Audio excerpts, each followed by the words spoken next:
Good evening.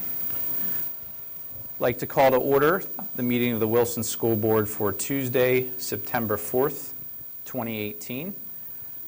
Before we have roll call, we have a new member joining us tonight, one that is not a stranger to the school board. So we welcome you back, Mr. Hopp, and we have Judge Lillis here, I believe, to do your swearing in. So, Judge Lillis.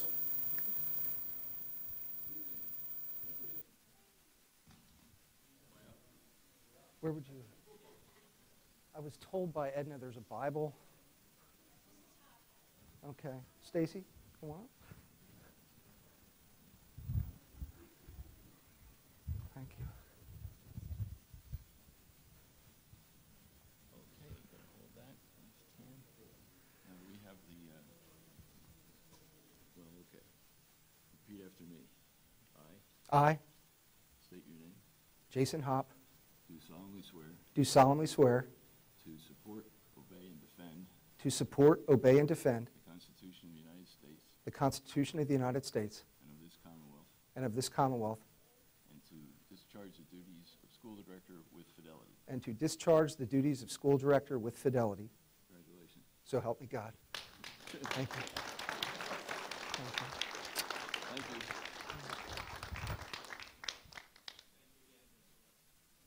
Thanks for having me.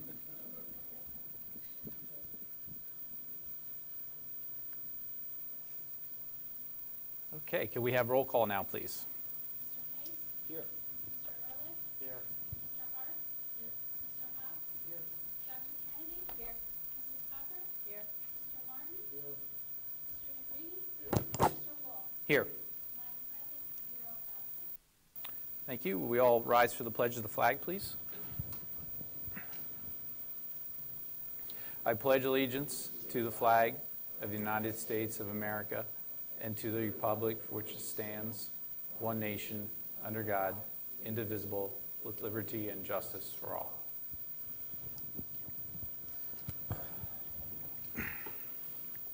Mr. Moravich. There's two opportunities for the public to address the board. The first is on agenda items, which is before the agenda. The second is on non-agenda items, which is at the end of the meeting.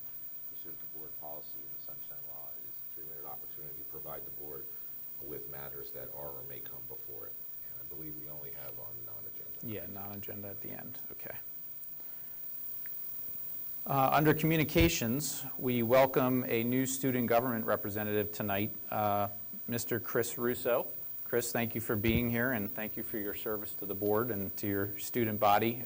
Chris joins us with a history of service to our school district. He's been on student government since his freshman year and is currently president of the student government. He's had leadership roles there along the way. He's also captain of the water polo team and a member of the swim team. He's been involved in Boy Scouts since first grade, and last spring became an Eagle Scout. So congratulations, that's incredible. He's also involved in Minithon for the past 3 years and has worked as a lifeguard at both Wilshire and our high school pool. So Chris, welcome.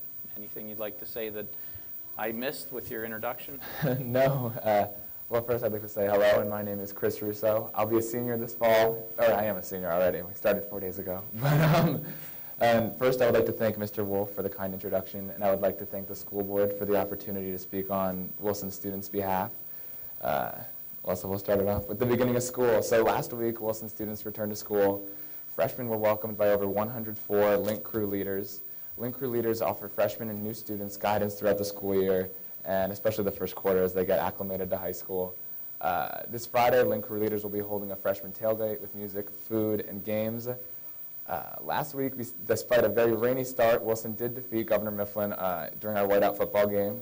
While the players wore red, our fans were dressed in white. Hundreds of high school students filled the student fan section, and this year's seniors led the section and introduced a new tactic using a whiteboard to help organize our cheers. So we're very loud. I think we beat the Mustangs in that section. And despite 7 touchdowns, the star of the night was a 14-week-old bulldog puppy who will be our new mascot for hopefully years to come. Other sports, clubs, and extracurriculars have hit the ground running. Tonight alone, field hockey, cross country, and soccer have competitions. Many clubs are holding elections and their first meetings. Minithon, a club that I'm a part of, is already trying to top last year's $94,000 total. With car washes, fundraisers, and this Friday, Minithon is organizing festivities for the Gold Out game. At this week's home football game against Springford, there will be several activities to help raise money to fight pediatric cancer. So please wear gold or yellow to this game to help support the Four Diamonds charity. In terms of student government news, the club that I am president of, we held our first meeting over the summer. We briefed our members on this year's upcoming events, and we were able to hold a drive for school supplies. We were able to stuff 24 backpacks with school supplies and donate them to a Big Brother charity that was facilitated by a local community member. And in addition to that, we had tons of school supplies left over, binders, piles of paper, pens, pencils, markers, you name it. And we were able to donate these to our very own Spring Ridge Elementary School. So although transitioning back into the school year can take some getting used to, Wilson students are ready to learn, compete, create, and make the school year just as great as last year. Great. You got a lot done in 4 days. Let's hope we can keep it up. Thank you for being with us. Ms. Carroll, any other communications? No, okay. Just an announcement that the board did meet in executive session prior to tonight's meeting to discuss personnel issues. Moving on to approval of minutes. Looking for a motion to approve the minutes from the school board meeting of August 20th, 2018. Mr. Martin, thank you. Second, Mr. Ehrlich. All in favor? Aye. Opposed? Thank you. Payment of bills, Mr. Martin. Approval tonight, payment of bills for $1,280,934.08 for the 2018-2019 year, and $80,998.22 for the 2017-18 year. Do I have a motion for that? Thank you, Mr. Case. Second. Mr. Ehrlich, thank you. Roll call, please. Mr. Hart? Yes. Mr. House? Yes. Dr. Kennedy? Yes. Mrs. Cocker? Yes. Mr. Martin? Yes. Mr. Negrini? Yes. Mr. Case? Yes. Mr. Wolf? Yes. 9-0 yes. Thank you. Superintendent's report. Dr. Fadley. Thank you, President Wolf. Included on the superintendent's report this evening are personnel and program recommendations for the board's consideration. I'd like to call out one retirement, Rich Kohler, who is retiring with 25 years of service to the district. Thank you. Looking for a motion to accept 4.1 through 4.9. Mr. Hart, thank you. Mr. Martin, second. Roll call, please. Mr. Hart? Mr. House? Yes. Dr. Kennedy? Yes. Mrs. Cocker? Yes. Mr. Martin? Yes. Mr. Negrini? Yes. Mr. Case? Yes. Mr. Ehrlich? Yes. Mr. Wolf? Yes. 9-0 yes. Thank you. Under consent items, looking for a motion to accept with gratitude the following donations. From the Wilson Music Promoters, a check for $1,000 to be used toward the purchase of sound system equipment for the Wilson Music Department.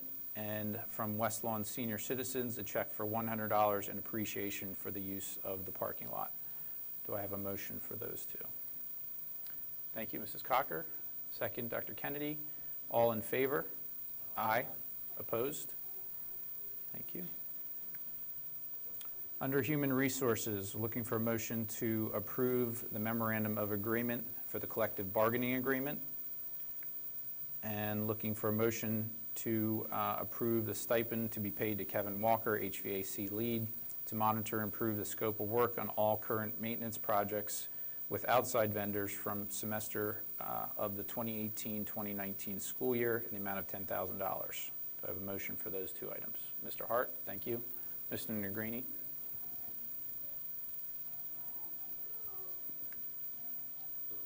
Oh, I'm sorry, I did. Yep, I'm sorry. Let's go back to 5.2. I missed the revised 915.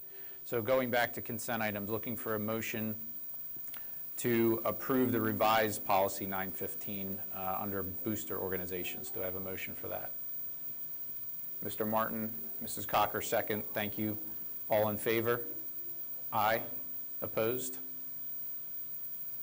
Thank you, Mrs. Carroll. So now looking again for a motion for items 6.1 and 6.2. Mr. Hart, thank you. Mr. Negrini, second. Roll call, please. Mr. House?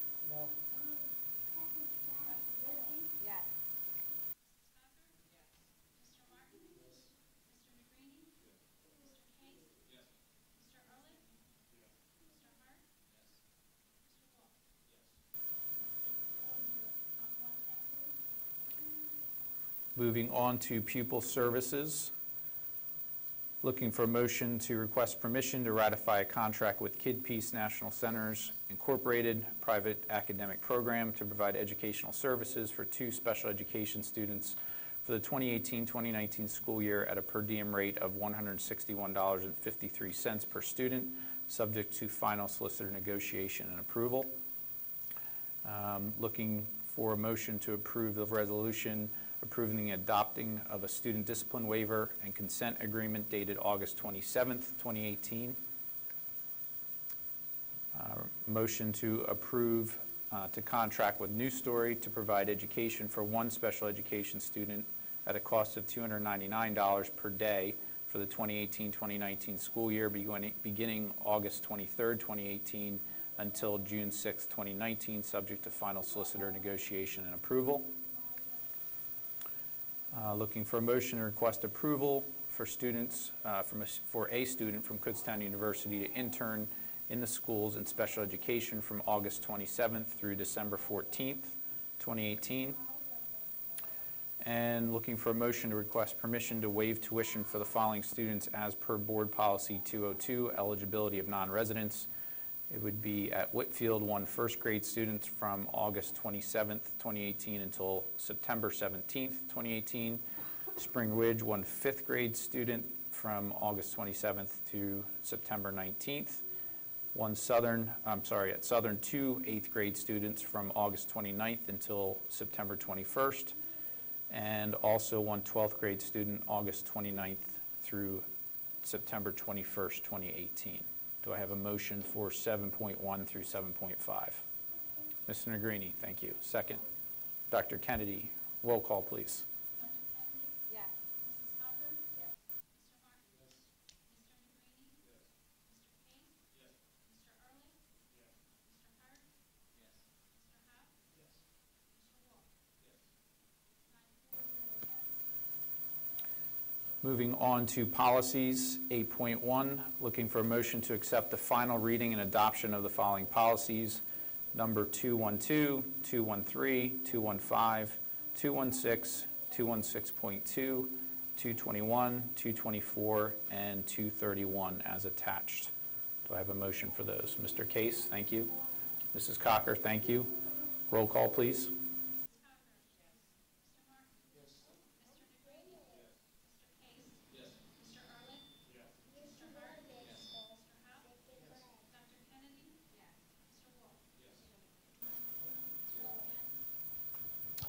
Thank you.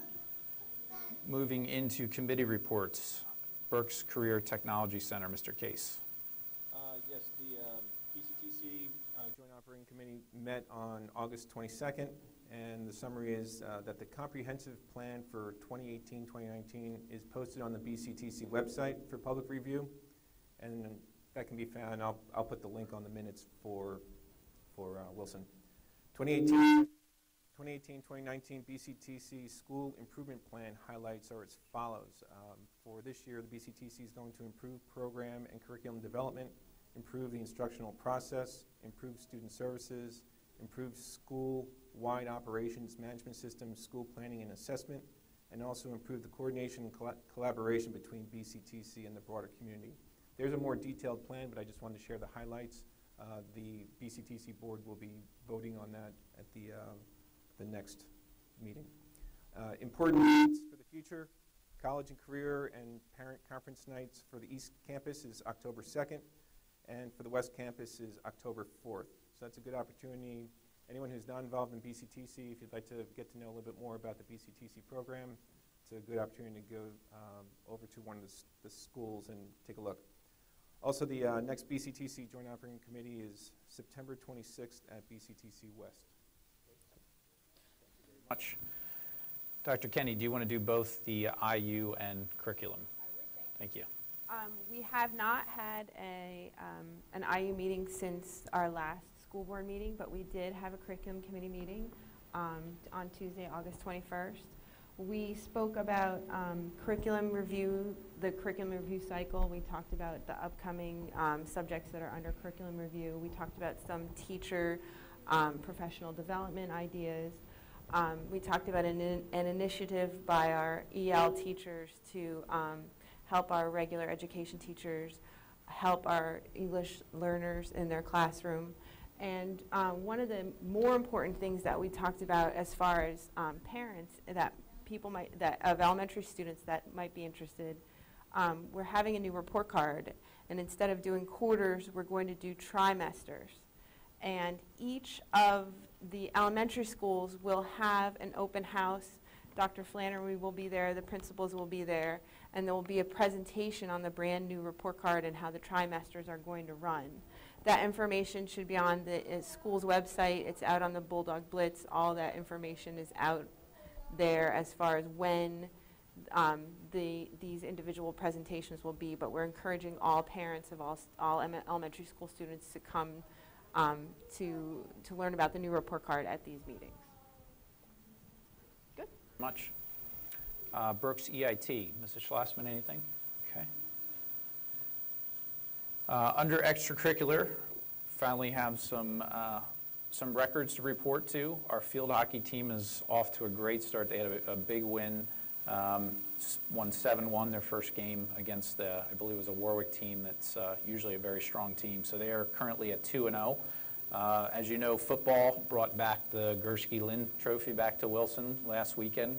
They did drop their first game of the season, but bounced back in a rainy game last Friday. Golf is currently at 9-0. Boys soccer was in the East-West Classic this weekend. They won their first game, tied the second game. Girls soccer is off to a 1-0 start. Girls tennis is 3-2. Chris has helped lead our boys water polo team to a 3-0 start, and our girls water polo team is also at a 3-0 start. So great start to our fall athletic season. Facilities, Mr. Negrini. I did report the last board meeting regarding our facilities meeting that we held on Monday, August 16th. I felt it would be best to once again get accurate information out there for public consumption, as I have been provided with information that is either inaccurate or flat out misleading. The district, in doing their due diligence from time to time, does have to make assessments on our facilities, and through the years that has been done, and the most recent spotlight is now on the high school auditorium.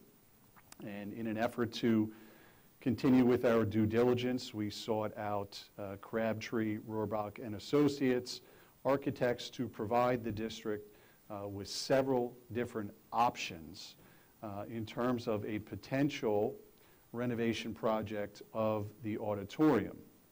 And along with those options are, of course, price tags that go along with the possible renovations. The least expensive coming in at between 1.1 and 1.35 million, taking into consideration existing facility assessments of lighting, stage, rigging, catwalk, dressing rooms, storage, performance spaces, audience, and lobby. We had utilized the assistance of many stakeholders throughout the district to provide some feedback, what is considered to be a high priority and what is considered to be low priority. And that is contained in Crabtree, Rohrbach and Associates architectural estimates that were provided to the district. Obviously, moving on from the least expensive option, which is a renovation-only project, would be a select addition and renovation project where there would be new proposed square footage, which would be an additional 32,000 square feet. For that particular option, that would increase the estimated cost to about $7.15 million. Then the architects provided us with option 3A, which is a complete addition and renovation with potential components that could add to the cost of that particular project. Some of those additional components include a connecting corridor from the upper house to the lower house. This is based upon a number of family members that have raised concerns over the safety of children that go from the upper house to the lower house back and forth, and how we can put our children who may be exposed to potential harm certainly less of a risk. And so that was one of the things that was discussed with the architects, and they had provided us with a cost of building a connecting corridor. We had also discussed with the architect about the potential growth within the district and adding a second floor classroom wing. And also with the idea of relocating a new administration wing to centralize administration throughout the building, as opposed to having the current administration being on one end of the campus, and certainly a fair amount of students and staff at a different location.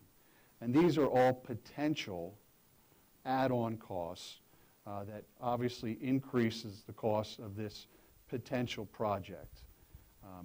Again, we have made no final decisions on any of these potential numbers. What we are doing is our due diligence at this point to figure out, first and foremost, what is in need as far as our buildings and facilities are concerned. And then secondly, taking into consideration, obviously, the cost that goes along with any construction project.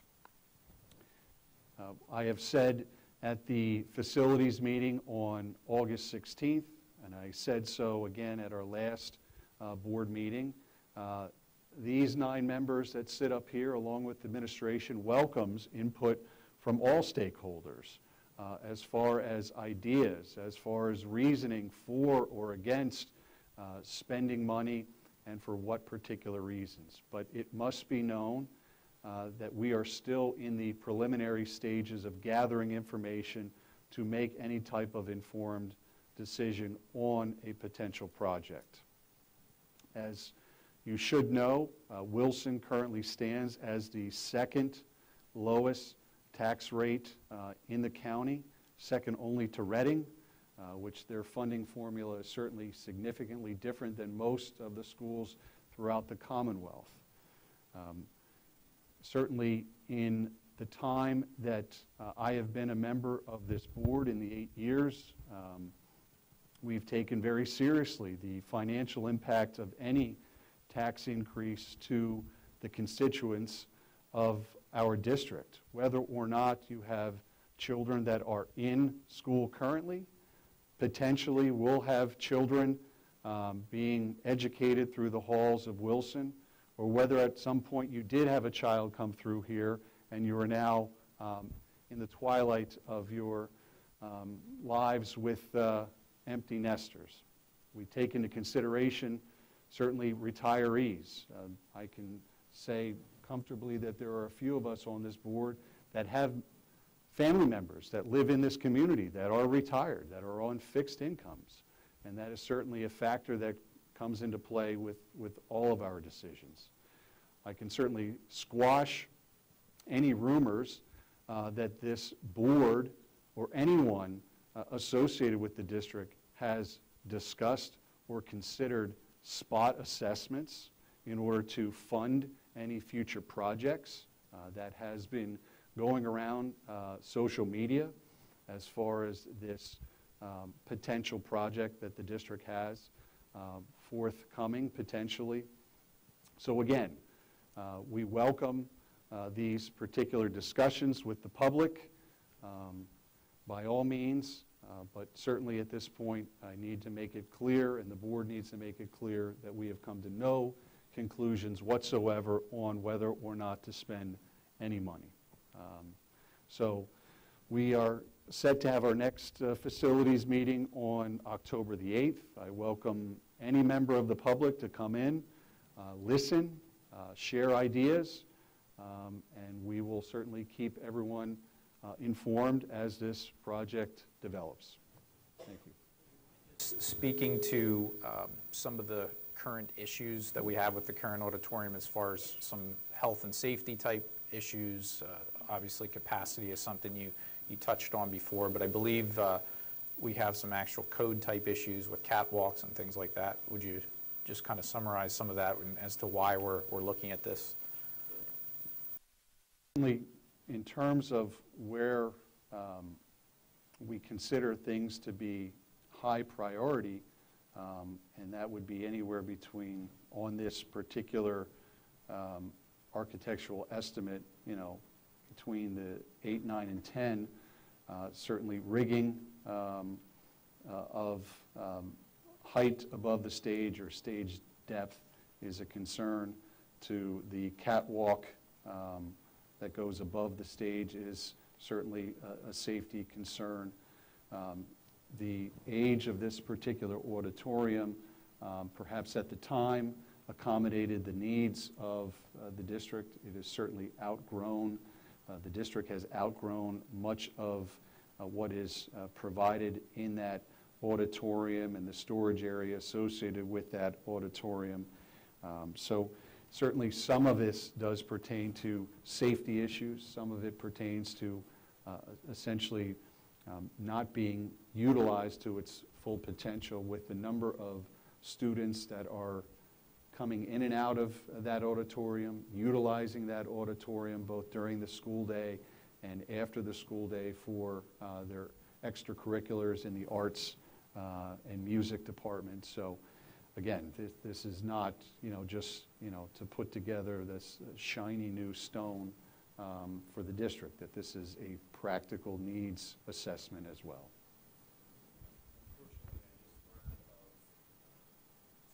Additional apartment complexes that have been approved for the district, each with about 180 to 200 units that will be coming probably in the next couple of years, which is obviously not great news for us as a district, and the possible expansion we'll be looking at that point. One is behind Hoffman Industries and the Pizza Hut there in Spring Township, and then over by Penn State Burke's along Tulpehocken Road down there near Penn State. There's another development coming that will be open market rentals, which will impact us and we have to think about as well. So thank you for the update.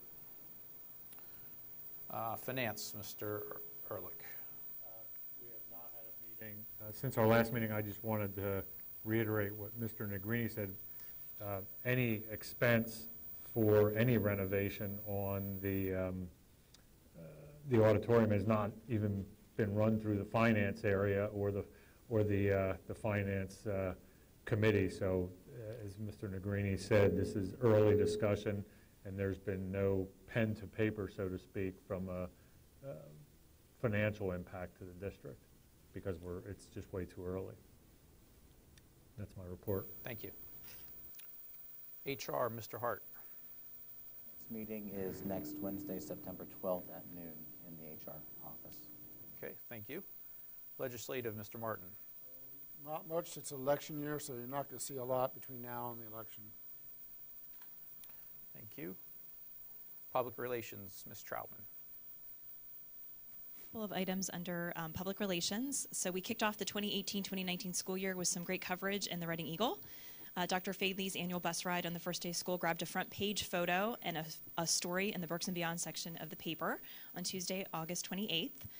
There was also a story featured about the pond and new observation deck at the Wilson West property. It was entitled "A Habitat for Learning near Wilson School," and that was on the front page of the Burks and Beyond section of the paper this past Saturday.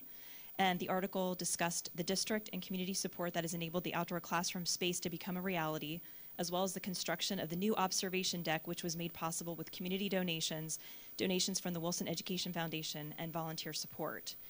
And finally, the Wilson School District also participated in a story that appeared on the front page of this past Sunday paper about school safety. So lots of hits in the paper this week about the school district. Also wanted to let you know that we've had some new district communication tools available for the community. So we added this new tool called Peach Jar. It's an electronic flyer communication tool that allows us to share school-approved e-flyers with our Wilson families and staff.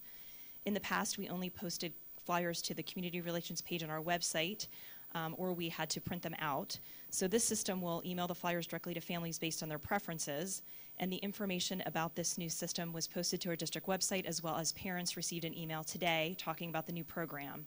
So this is another great way for us to keep our community informed about things going on, not only here in the school district, but in the broader community. And it also allows us to continue to reduce the need to print things on paper. And then finally, we recently updated the look of our weekly Bulldog Blitz e-newsletter. The new look matches the branding of our website, our Facebook and Twitter pages, and we made this change to continue to provide consistency in our brand among all of our visual communication vehicles. Thank you. Thank you. Ed Foundation, Mr. Case. The Wilson Educational Foundation is getting into full swing now that we have a new school year. The first WEF Executive Board meeting for the school year will be this Friday, September 7th. The first WEF Full Board meeting will be on Friday, September 28th at 7:30 in the morning in the administration building right in here. The remainder of the WEF board meetings will be announced for the 2018-2019 school year, and they are as follows: November 30th, 7:30 a.m., January 25th, 7:30 a.m., March 29th, same time, and May 24th, same time. And there'll be more announcements that go out. The WEF online auction will officially open this week. We will advertise in the Bulldog Blitz, the remaining open house, meet the teacher nights, and at the home Wilson football games. We will post and share on social media as well. The link to sign up and bid is www.bidpal.net/Wilson School District. That link will be in our minutes. And winners will be announced at the Gridiron Classic on October 5th. Employee giving campaign kickoff was last week. So far, we have 51 Wilson School District employees participating. Money from this campaign will support venture grants. Tickets for the WEF Casino Bash will go on sale next week. The event will be held at the Berkshire Country Club on Saturday, November 17th, 6:30 p.m. We will be presenting the 2018 Legacy Award to Roy Snyder, and tickets will be $100 per person, which includes dinner, beer, wine, casino games, raffles, prizes, live music by Scotty Mann, and more. It's going to be a great time. Next committee meeting will be on September 13th, and tickets will be available using a mail-in form and also online.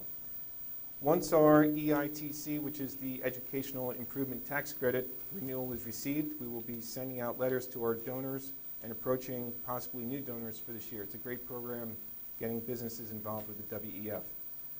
The WEF website is being revamped and will be available soon. In the meantime, information is updated on the old site for people to access. Almost done. 2018-2019 Wilson Education Foundation sponsorship opportunity packages are now available. Please contact Molly Mack for more information or visit the WEF website for forms. There are opportunities for businesses and individuals, and packages will be attached in the board minutes. And the WEF will be moving to a different office space in the administration building sometime mid-September. Just to kind of stress, the mission of the WEF is positively impact students' lives by supporting the Wilson School District in 3 areas: student experience, teaching excellence, and community engagement. And the purpose of the WEF is to provide our students with a differentiated education over and above what could be paid for with our tax base alone. Thank you very much. Thank you. Technology, Mrs. Cocker. Monday, October 1st, 4 p.m. Okay, thank you. Typically, Chris, this is where you would give your report. You've already been on it, and I'm sure you don't have too much more to report than what you did previously, but thank you again for being here. We look forward to working with you. Mr. Moravich, anything? No report. You want to make another announcement about public participation? Oh, yeah, it's on non-agenda items now. It's 3 minutes. At 2 minutes, I'm sorry, at 1 minute, I'll let you know 1 minute's left. And my sole job is to keep the clock and not mess it up. Okay, sounds good. So we have Tammy Keener to speak.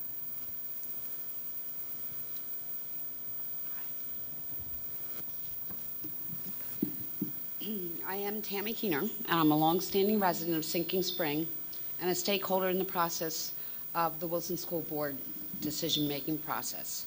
I'm a Christian, I'm a mother, I'm a wife, and I'm a United States Army veteran. I have a double bachelor's degree in accounting, finance, and business management, and I graduated magna cum laude from Alvernia University. My 401k that I worked hard to build, as well as many in the private sector, tanked during the recession of 2008 when the stock market dropped. There was no safety net, as there was in the public sector. We were your defined pensions protected within the system.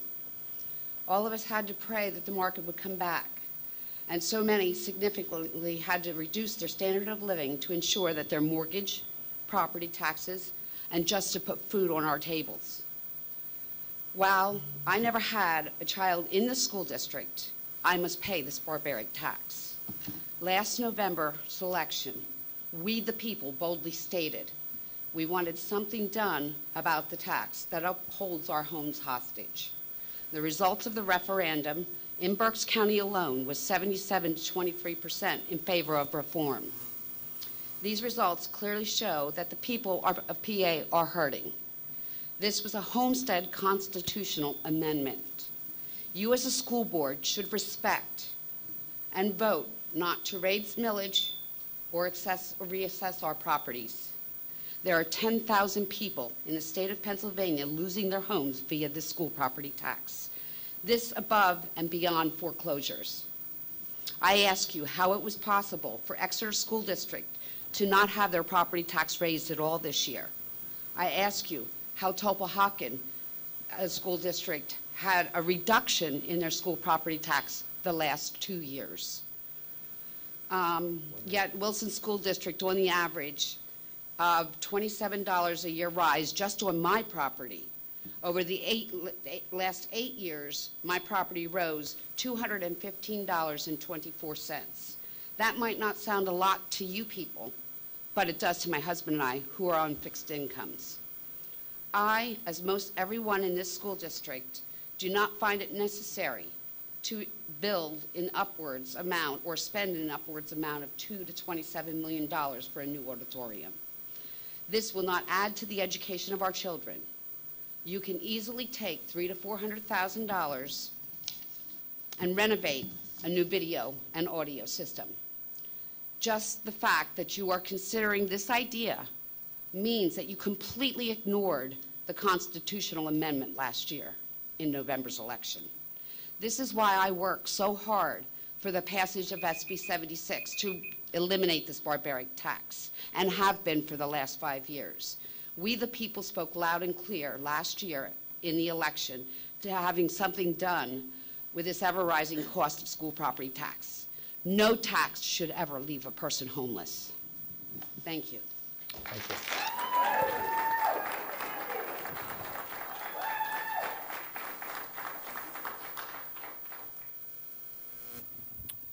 Any other business from the board?